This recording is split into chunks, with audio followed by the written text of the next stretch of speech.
Friends, మనం సహజంగా Indian postal stamps పైన చాలా మంది పర్సనాలిటీస్, చాలా మంది వ్యక్తుల యొక్క ఫొటోస్ చూస్తుంటాం కదా.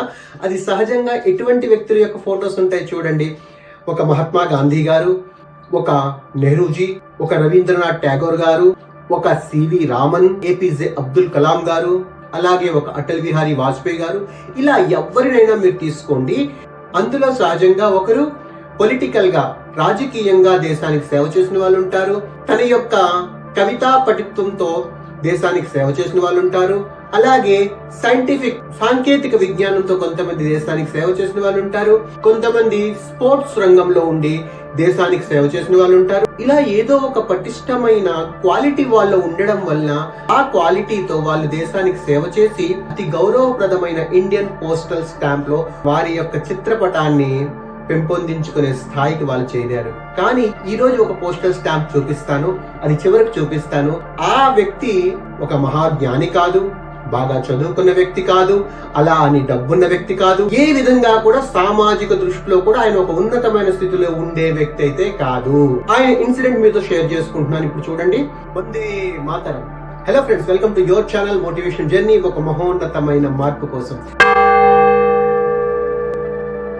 ఒక 26 సంవత్సరాల యువకుడు, పేదరికం, కూలికెళ్తే తప్ప ఇల్లు గడవనటువంటి స్థితి. ఆయన తన కూలి పని కోసం వెళ్ళుంటాడు. తన యొక్క భార్య అతని కోసం భోజనాన్ని పట్టుకొని వెళ్తుందనమాట. ఆవిడ అదే సమయంలో నిండు గర్భవతి అనమాట. అనుకోకుండా ఆవిడ కాలు జారి పడిపోతుంది. దానివల్ల ఆవిడకి తీవ్రమైన గాయాలు తగులుతాయి. వెంటనే హాస్పిటల్ కి తరలించాలని చెప్పేసి తన భార్యని హాస్పిటల్ కి తీసుకువెళ్తారు. కానీ అక్కడ పరిస్థితి ఏంటంటే, ఈ యువకుడు ఉంటున్న ఊరికి, వీరు హాస్పిటల్లో ఎక్కడైతే చేర్పించాలో ఆ నగరానికి మధ్యలో ఒక పెద్ద కొండ ఉందన్నమాట. అవతల వైపున్న హాస్పిటల్ కి వెళ్ళేటప్పటికి దగ్గర రమారమి 75 కిలోమీటర్లు జర్నీ చేయవలసి వచ్చింది. ఈ 75 కిలోమీటర్లు ప్రయాణించే దారిలో ఆయన యొక్క భార్య మృతి చెందిందనమాట. ఆయనకి అప్పుడు కనిపించిన విషయం ఒకే ఒకటి ఏంటంటే, కళ్ళ ముందు కొండ కనిపిస్తుంది. తనకి ఒకటే అనిపించింది అనమాట, ఈ రోజు నేను అమితంగా ప్రేమించే నా భార్య చనిపోవడానికి కారణం కొండ. ఆ కుర్రవాడు అప్పుడు నిర్ణయించుకుంటాడనమాట. వెంటనే ఆ కొండతో ఒక మాట అంటాడనమాట. చాలా గొప్పగా చెప్పుకుంటారు కదా రాజ్గిరి హిల్స్ అని చెప్పేసి. ఈ రోజు నేను చెప్పిన మాట నువ్వు విను. నా మహారాణి లాంటి భార్యని నువ్వు తినేసావు, అందుకని నిన్నైతే నేను విడిచిపెట్టాను. నువ్వు నా భార్యను లేపేసావు కదా, నేను కూడా నిన్ను లేపేస్తాను, ఇదే గుర్తుంచుకో. ఆ కొండతో ఎంత పంతం పెంచుకున్నాడంటే, ఆ కొండతో ఇలా అన్నాడనమాట, నా భార్య చావుతో నేను విరిగిపోయాను, కనుక నేను కూడా నిన్ను వెరగొడతాను చూడని చెప్పేసి అదే రోజు ఆయన డిసైడ్ చేసుకున్నారు. తన దగ్గర ఉన్న కొంత డబ్బులతో ఒక సుత్తి, ఒక ఉలిని కొనుక్కున్నాడు. ఆ కొండని కొట్టడం ప్రారంభించాడు. చూసే వాళ్ళంతా కూడా భార్య చనిపోయిన తర్వాత పాపం పిచ్చివాడైపోయాడు. ఆయనకు మైండ్ పనిచేయట్లేదు. ఏంటి, కొండని ఎవరైనా పగలగొట్టగలరా? కొండని ఎవరైనా ఏమైనా చేయగలడా? చాలా మంది అన్నారు కూడాను, నీ అదృష్టం బాగోలేక నీ భార్య చనిపోయిందే తప్ప ఆ కొండ ఏం చేసింది చెప్పు, ఆ కొండని కొట్టడానికి నువ్వు పూనుకున్నావు కదా, ఇది నిజంగా నువ్వు చేయగలవా అంటే ఆయన ఒకటే ఒక మాట చెప్పాడు, నా భార్య అంటే నాకు ప్రాణం. ఆ ప్రాణ సమానమైన భార్య ఈ రోజు ప్రాణాలతో లేకపోవడానికి కారణం ఈ కొండ, అందుకని కొండని విడిచిపెట్టేది లేదు. నాలాగే అమితంగా కుటుంబాన్ని, భార్యని, పిల్లల్ని ప్రేమించే నా ఊరు ప్రజలున్నారు. వాళ్ళలో ఎవరైనా సరే నా భార్య లాంటి స్థితి మాత్రం పొందకూడదు. ఏ ప్రేమనైతే నేను కోల్పోయి ఈ రోజు విషాదాన్ని అనుభవిస్తున్నానో అటువంటి విషాదం నా ఊర్లో ఉండకూడదు అనుకుంటున్నానని చెప్పేసి ఆ 26 సంవత్సరాల యువకుడు నిర్ణయించుకున్నాడు. ఫ్రెండ్స్, మీరు బిలీవ్ చెయ్యరు, 22 సంవత్సరాలు పట్టింది. 360 అడుగుల ఎత్తున్న కొండ 30 అడుగుల వెడల్పుతో ఆయన 22 సంవత్సరాల్లో దొలిచేశాడనమాట.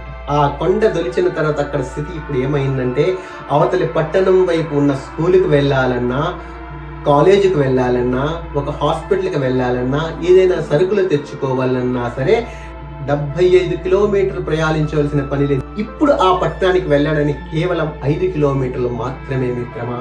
అటువంటి మహోన్నతమైన కార్యాన్ని ఆ అమర ప్రేమికుడు చేయగలిగాడనమాట. అప్పటి చీఫ్ మినిస్టర్ 2006లో సెంట్రల్ గవర్నమెంట్ కి అప్లై చేసి పద్మభూషణ్ అవార్డ్ ఇవ్వాలని కూడా విన్నవించుకున్నారు.